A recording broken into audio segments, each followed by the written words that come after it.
So if your house has just been vacated, you may ask the question, what needs to be done to my house before it is ready to rent?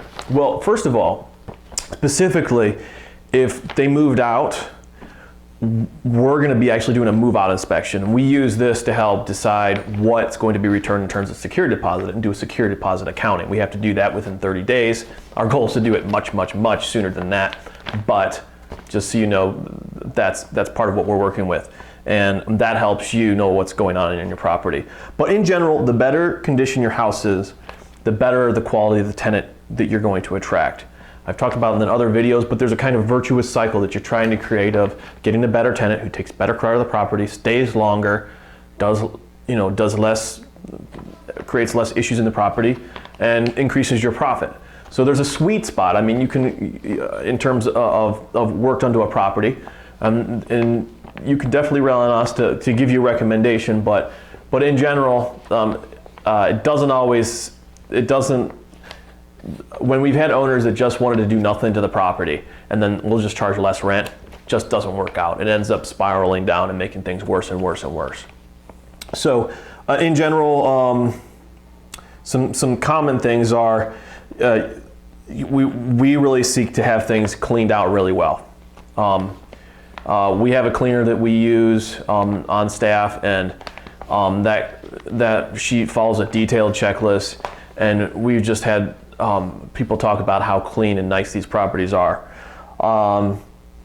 It's not always necessary to paint, although you should consider painting any room that has dirt or marred walls.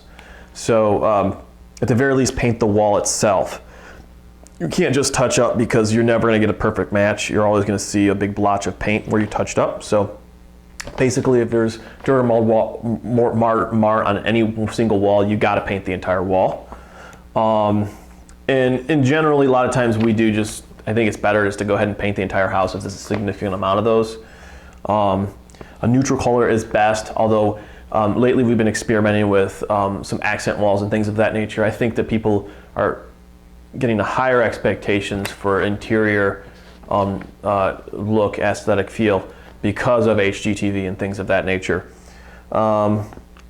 Neutral window coverings, if you have them, such as blinds, should be left, but usually you don't want really curtains, because those aren't always in. People have different expectations on those, and oftentimes tenants do expect some window covering, but not a lot. They just like to have privacy, not necessarily decoration or cosmetics regarding window coverings. So I hope that helps in terms of the basics of what to do. Obviously, other than cosmetics, you also have to make sure everything works, and we do an inspection to try to make sure that water's running and draining and things like that are working. We turn on appliances and do a basic checkup of everything, and all with the goal of making sure that your house has the fewest issues when there's a move-in, and it rents as quickly as possible.